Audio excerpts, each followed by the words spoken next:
Yeah.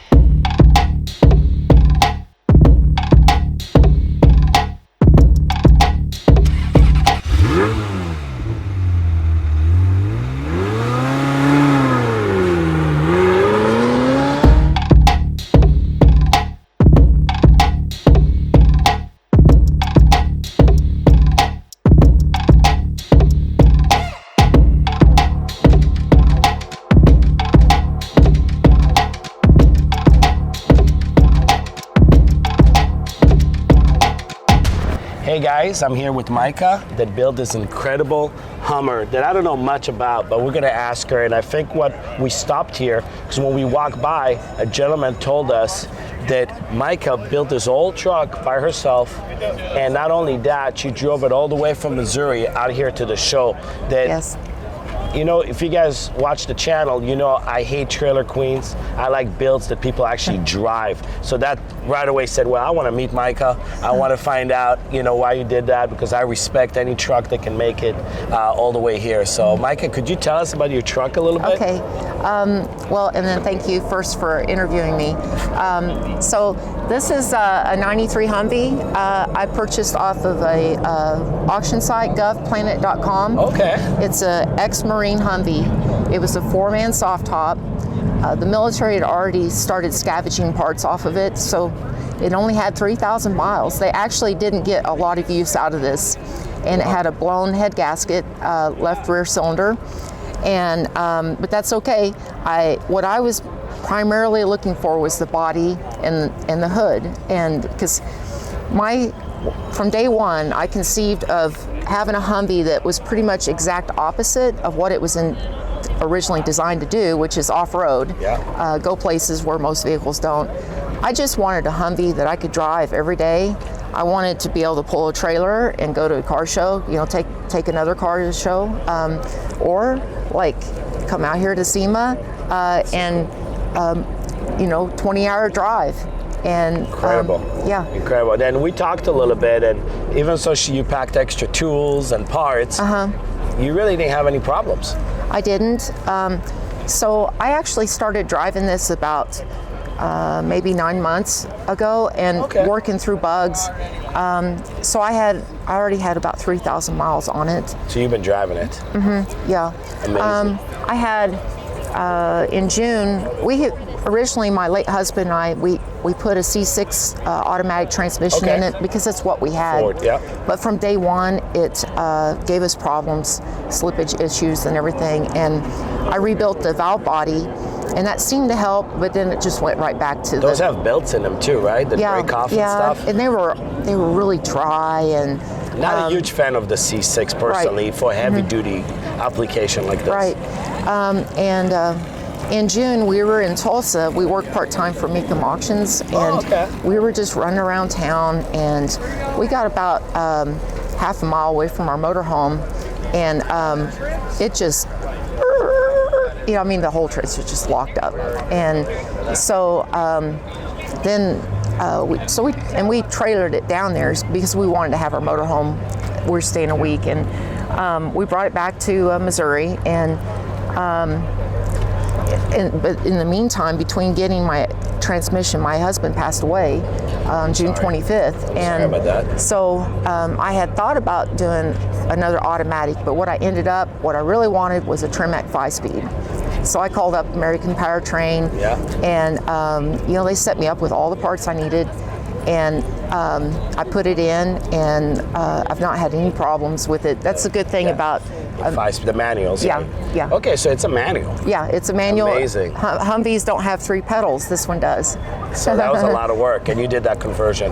I did. The pedal assembly I made from scratch, and I used spherical rod joints actually for my bearings, you know, and pinned it. And the brake pedal on the Humvee was like this wide, so I cut it in half, made a narrow brake pedal and a clutch pedal, and I made the profile of the clutch pedal arm to match. I mean, it's identical. And you fabricated all of that yourself? Yes. I have a CNC plasma cutter. Oh, nice. So I mean, I don't know what I would do without that machine. And we use it every day at the shop. Yeah. It's one of the best. We have a Lincoln on ours. Well, we do too. Yeah, we have. I think ours is a 5x10 table Lincoln. The 4510. Yeah, it's a great machine. Yeah, I have the 4510 also. That's a great machine. Do you have the engraving option on yours? I don't think so. Oh gosh. It's cool. Yeah, so like I can show you in the. Are those the buttons that you did? Did you engrave all that? Yes. Okay, I was looking at that earlier. Yeah. So you make you make a separate tool path for it, and so cool. And then and you do all this at home. I'm sorry, you guys have a shop on the property. I have a shop at home. That's incredible to have that kind of equipment. Yeah. That's great. Before we run away, as she says, you work with Meekum. So I want to do a shout out to Frank and Zach. We're great friends with the Meekum team over there. So we go to a lot of the Meekums. So we that's nice. How do you know you work with them?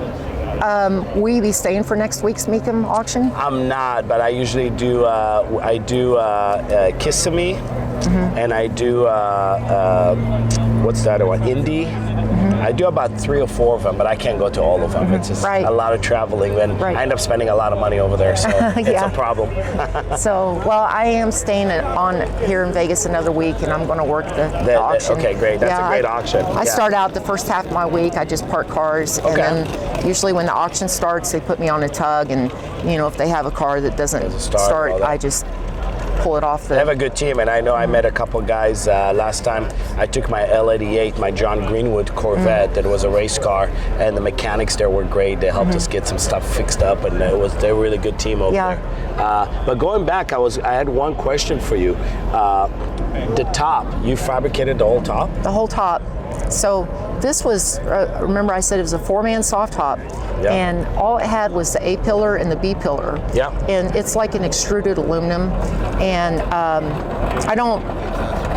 to make the whole roof out of aluminum, so I just took those parts off, and then I just made brackets that would bolt right where the old post went. Yeah, and you made it out of steel, I'm guessing. And I framed it up out of 1.5-inch square tubing. Yeah. And we have a JD square bender, nice. and I like it. So we bought square dies. Just for this application. Nice. And it is actually kind of nice to bend square tubing and build, round, it's, you have to cope everything, and just like when you're building a roll bar, it's a lot of work. With square tubing, you have a flat surface, and it's like kind of like it. But it does draw it down, pinches it in the corners, and it does. Yeah, I can see it a little bit, but it's cool though. Then you're able to use a flat piece of glass, and make that. So how much shorter did you make the A pillars? About 5.5 inches, from what I figure. It's chopped quite a bit. This is the only vehicle I've chopped 5.5 inches, and I still have just a little bit of headroom. They're so big. Yeah. And then originally when this truck came, you said it had a blown head gasket. Did it have a diesel in it, I'm taking? Yes, 6.5. It's a Duramax? No, pre-Duramax. What is that I think... I don't know who made that. I know the engines aren't usually... people don't really talk good about them. Yeah, they had problems. What transmission did it have when you guys got it? So it must have had something heavy duty. It had a GM automatic transmission, but I can't remember. I'm not familiar with the GM. I'm guessing 4L80. Yeah, 4L80. Yeah, 4L80. That's a good tranny. It's a strong transmission. And then what motor? Well, maybe we should open the hood and take a look and tell us a little bit about the motor. My late husband built this engine. He used to have an engine shop, and he was a great engine builder. It's a mild build. It's bored out 60 over. He balanced it. He had originally done a valve job. We had the cast iron heads, but we decided to upgrade to the Elderbrock Performer RPM heads. Great heads. And when we upgraded the engine to fuel injection, we used the Elderbrock ProFlow EFI, and I'm really glad I did, because I was never raised on carburetors, and I could not get this thing to run right. And I tried 3 different carburetors trying to get the right size, and fuel injection works. Fuel injection works. It does, and you can control. You can probably monitor everything on it, so it probably worked really well. I know some people are really great with carburetors, but I grew up in a body shop, so we just didn't tuned carburetors. And besides, when I was growing up in body shop, it was in the early 90s, and everything by then had gone over to fuel injection. Yeah. Very cool. So what size motor is that? I don't know. It's a 460. Oh, it's a 460, and yes, it's 60 over. 60 over. And it still runs pretty cool with 60 over? Yeah. Okay. It makes it, total cubic inch now is 472. Okay. And nice. I have derail performance fans. Yeah. I think they're two 13-inch fans, or 13 and a half. And it does keep it cool. I have a 180-degree thermostat. So, you know, if it's the temperature 70 and outside temperature 70, sometimes the fan doesn't even kick on. That's nice. But obviously, you know, if the temperature, like in the summertime, is getting up to 100, both fans are running. But it still keeps it about 195 degrees. That's perfect. Yeah, that's perfect. And you use the green belt. Those are heavy-duty belts. Yeah, on the Surfatine. Yeah, I guess they're Kevlar. Yeah. Have some Kevlar in it. Yeah, those are really nice belts. And, Yeah. what about suspension? Did you do anything suspension and brakes wise? Oh yeah. Because you lowered it, obviously. Yeah. So the Humvee chassis is, I mean, they're built like a tank. They're heavy. But one thing about using the Humvee, it would have been really cool because they're, you know, independent suspension all four corners. But Humvees have portal hubs. Did you? Yes, I'm familiar with portal hubs. So the portal hubs, driven. yeah, they drop it down like it's like having a four-wheel drive and you put it in low range. Yeah. But it's like low range all the time, and so that's why the Humvees can't get any highway speed. And I really didn't particularly need four-wheel drive. Because again, I built it for the highway. So I found this 2012 Chevy Express van chassis. Okay. He said it was a 3/4 ton. Yeah. On Facebook Marketplace. It's not that I was really looking for that chassis specifically, but I found it for $150. So oh, wow. Sometimes you think, and it was a rolling chassis, ball tires, but it was rolling, and sometimes parts find you, and when parts find you or me, as I just learned how I'll have to modify it to make it work, and that's what I did. So I actually I had to narrow the frame and then shorten it. The left and rear frame rails on the back, I actually cut off and then swapped sides to move the shock towers out on the outside rather than the inside. Okay, that makes sense. In the back of the frame, originally the leaf springs were mounted on the outside of the frame rail, and on the van. On the van. Okay. But the way this body's made with the large tunnel, I couldn't do springs on the outside frame rail, so I had to tuck the springs under the frame rail and then flip the axle on the rear end. This is a ton of work. It is. I didn't realize you swapped the whole frame and everything, because I was looking at that and I'm like, oh, that doesn't look like a Humvee. No, it's not. That's so 2500 Express van that are great. They have great frames on them. Right, and they use components. I'm not sure what year they interchanged with the GM trucks. The vans used, I believe this A-arm configuration was used in the early 2000s on GMC trucks. So they continued using it on the vans, but somewhere along the way in 2010 on the trucks, they revised the suspension. So the vans kind of lagged behind. Yeah. But I was able to get drop spindles for just a Chevy truck, and it dropped it down a little bit more, but maintained my camber. Camber, yeah. So, which is always a big issue when you lower and it looks great. It's sitting really, really nice. I think that's kind of what attracted us is the chopped. And then we walk by and we saw like sitting. We're like, well, not only did they chopped it, they also lowered it. And then we walked by and then we found more and more about this truck. And then I see here on the brakes using a Hydro Boost. Yes, that was original Humvee equipment. But it was actually that's the GM. That's the same Hydro Boost that the GM trucks use on the diesels. Yeah. So and they work great. Right, And so that was nice because I replaced the master cylinder. I can just go to a parts store. I don't have to buy a Humvee master cylinder. Yes. I can just ask for it. The truck, because they've used them for many years, yeah. And then that's our favorite reservoir. It's a great reservoir.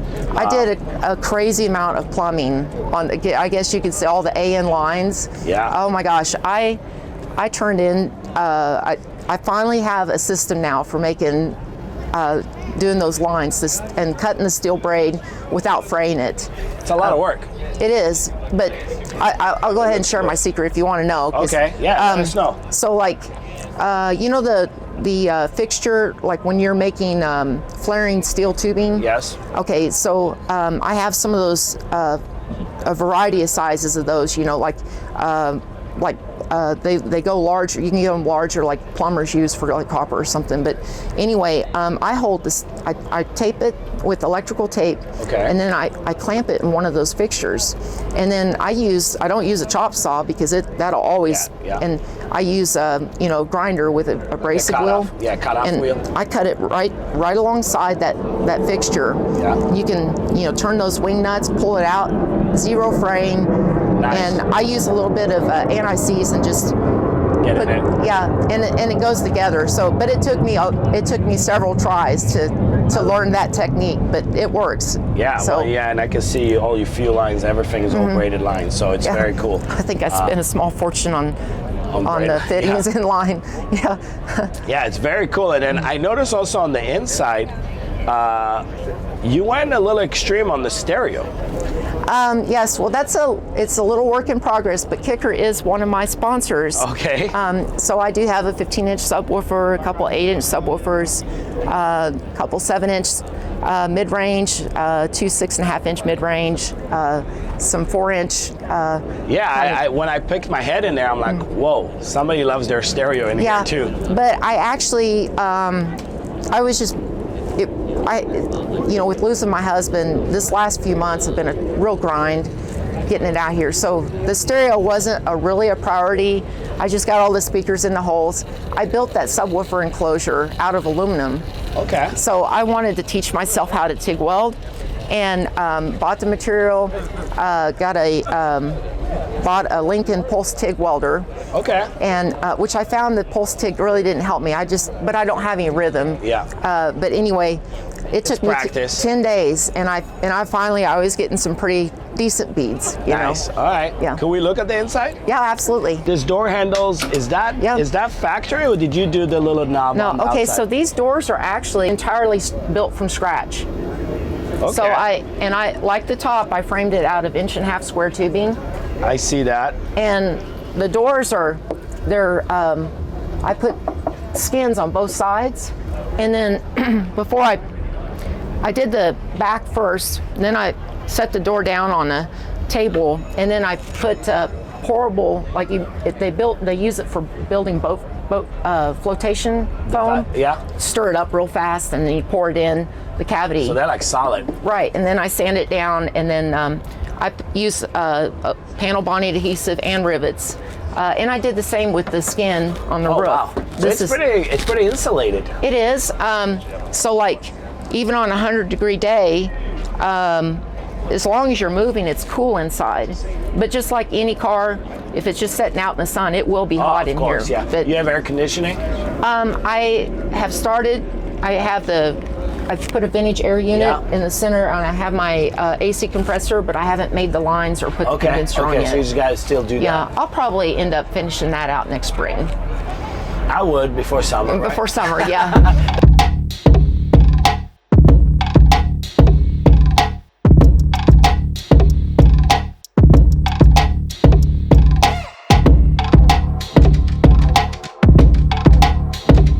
Look at this. My late husband was older than me, and I started doing most of the driving, but with him being an engine builder, he always liked to look at the gauges. But you can imagine him sitting over here. And on a swing? I used the Lazy Susan bearing. Wow. And I made the gauges swing to the side for my late husband. So he can monitor it. Yeah, so he would, we took some road trips in this, and about every 5 minutes he would grab this and okay. He knew the oil pressure. He watched the temperature, and then True engine builder. Yeah, and then he had you just get a smile on his face, and he'd sit over here and had his arm on the side, and then 5 minutes later, so check it again. Yeah, that was a So little cool. gift to my husband. So cool. Yeah, that's really cool. I love that. And then you guys made all this. You made all this cup holders. Yeah, I did. I just took tubing or Yeah, whatever. cut it. I mean, it works. It works, and welded on the bottom. Nice Momo steering wheel, and then disc controls here. The MSD and all that. Is that what you said about engraving, right? That's what I was thinking. Yeah. Okay, so you engraved that on the Lincoln? Okay, I gotta get that adapter. And then this boxes, did you make those, or are those part of anything original from a Humvee? Because I'm not that familiar with now the one on the back I made. The one in the front is actually just a electrical box that I picked up at an auction. I just bought a pallet full of electrical boxes that were used, and it was the right size. There's actually a little fuse panel in that box, so so you got all your fuses ran in there and everything. I have like 4 fuse panels. Everything has its own fuse. All the wiring is soldered. Everything is heat shrunk. It's very cool. And this is a first in a Humvee. Right, yeah, a 5-speed. So yeah, guys, I mean, we'll do some B-roll on the pedals, but I mean, she got 3 pedals on a Humvee and a 5-speed overdrive. So this thing probably cruises at 80 miles per hour. It does, comfortably. I'm not one to speed, but I have, just out of curiosity, I have run it up to 100. Oh wow, okay, nice. And as long as the road is smooth. I mean, no vehicle is going to do real well at 100 on a bumpy road. It stays stable and comfortable. It's, by the way, the seats are great. It's really comfortable. Did they come out of something else? $150 for the set. This is the mid and or second and third row seating out of a Dodge minivan. Awesome. And then when we're talking about the chassis, did you end up with the rear end out of that 2500, the axle? Yeah. Okay, so it has the express van. What gear did they run, like 373s in those? It has 345 gears. 340 is that, and that was stock in the van? Yes. And my tires are 35-inch tires on the back. So at 80 miles an hour, I'm about 1950 RPM. Okay, so it's got highway gears pretty much. So it's a good highway runner, Awesome. And then this looks more modern. You painted it kind of green, but I've seen this controllers before. Well, I made that also from scratch. That? Yeah. Okay. So the button is what I'm used to. Okay. Yeah, I found those indicator lights on Amazon. Okay, so they're just indicator lights. So they make buttons that look like that. I don't know if you've seen them before. That's what I was thinking they are. I kind of have a toggle switch fetish. There's just something about a mechanical toggle switch. And those toggle switch guards, I found those on eBay, but those are exact reproduction of the space shuttle toggle switch guards. Really? Yeah, I'm kind of nerdy. I think it's like I have space shuttle toggle switch guards. Yeah. Really cool. You got your mirror back there. You got some lighting. Look at all the lights. Yeah. See, see that battery disconnect switch? Right here? Yeah. Turn that battery disconnect switch. Oh, okay. Here we go. And there's a toggle switch for the lights, but it's keep them out really cool. Actually, it's really dark working in here in the shop. So I always keep these LED lights so you on. Can see. Yeah, very cool. Yeah, and just keep a battery tender on. And do I see 2 fuel tanks back there? Yes. So the Humvee originally had a saddle tank inside the right-hand frame rail. Okay. And the engine transmission was angled just a little bit to accommodate. And when I wanted my engine transmission to be plumb. I don't know, something about, and I wanted dual exhaust. And so I hated to give up my interior room, but I ditched the saddle tank and I did 2 12-gallon fuel cells, and then I put a foam around it, and then aluminum. I trimmed, made an aluminum enclosure for it, and they're vented to the outside. So unless I spill gas when I fill it, I don't smell any gas. And then you got 24 gallons of fuel, and they're equalized. You put an equalized line between the two. I'm guessing. Underneath, and just a simple T, and then the third T just goes forward. So you can fill up one tank and it kind of equalizes, but Yeah. it's too slow. It's a little slow. Slow, so you do both right. sides. Yeah. I've had that on a Freightliner before. Super cool, and it's funny because those, Madeline, if you get the caps are the same caps that we use on our Eleanors. They're super cool. They're like from a Shelby, Cobra and stuff. So I recognize those. I see your rollover valve. It looks like you have a rollover valve on the tank. Is that what that is on the sides? Yes. The stainless that I see coming out? Yes. For the vent? Yeah. And I used a piece of stainless tubing and I went up just in case if it sloshed over, it wouldn't start like a suction, like drawing the fuel out. Exactly. So, it's very smart. That's actually a really good technique. We do that a lot on our Defenders. We built all Land Cruiser Defenders. Oh, and cool. we put LT1s, LT4s. We put 10-speed automatics in them. But we definitely on the tanks we do that, and it helps a lot. We learned the hard way. We didn't know that before, but we did learn the hard way. This is super cool. So you did the back doors, you did the whole roof. How many hours do you think you're having this thing? I don't know about hours, but I've worked on it now for about 22 months, so just shy of 2 years. I gotta tell you, Micah, that's really fast. That's not bad. I know 22 months is a long time, but I'm looking, first of all, as a concept, everything is one up, right? So it's like you're not following, we're building a Mustang, we're building a Camaro. This is like unique. And in 22 months, all the fabrication and everything you did is pretty impressive. Yeah, thank you. It's full chassis swap, modifying the chassis, converting it to a 5-speed, changing the motor, doing all the interior, doing a roof, doors. I mean, it's a lot of work. I guess I get down on myself because sometimes I really feel like I'm just slow. But I don't know. I got to tell you, we do some high-end builds that take us with the crew 2-3 years. You know, cars that we built all the time take us about 8 months. So I think you did well. I thought you were going to tell me you've been working on this truck for 5 years. Oh, well, thank you. So really well done. I really appreciate you showing us your truck here. I really appreciate it. Super cool. And then I'll probably see you in one of them make them, and I'll have to come up and say hi to you. And I would like that. I go all the time, and I'm really happy that we waited for you to come in and show us this truck because it's super cool. This is something that you're probably going to keep forever, I'm taking. I'm hoping, yeah. I couldn't imagine replacing it right now. And actually, I would like to build actually one that's a truck configuration. Okay, like a pickup truck. Yeah, not have back seats, but I have another project in the works that's been on the back burner. It's a 57 Chevy, chopped, sectioned, channeled, shortened, and sitting on a Corvette chassis. All this at home. I love that. I can't wait to see that car. When you're done, you got to reach out to us. And the reason I'm thinking you're going to keep this truck forever, because obviously you have great memories with your husband. I'm sorry about the loss of your husband. And just this will always remind you of him when you're driving. I'm sure you're probably like, hey, we're doing good. Right. Let's drive on a 20-hour drive. So I know this car probably means so much to you. It does.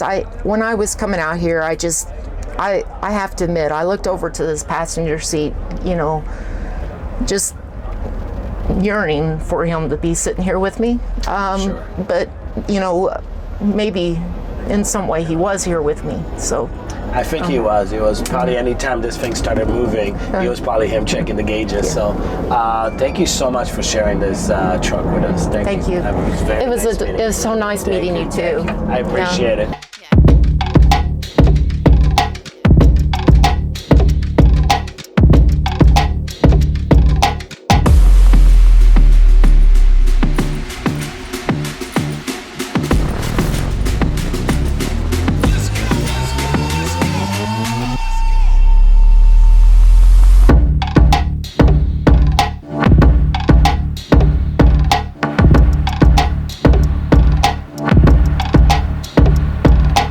Guys, what a cool truck. I'm so happy I made. Besides the truck being cool, Micah is way cooler than the truck because she's working on other projects and she's doing it out of home and she's building cool stuff like that she can actually drive. So that's cool. Thanks, guys.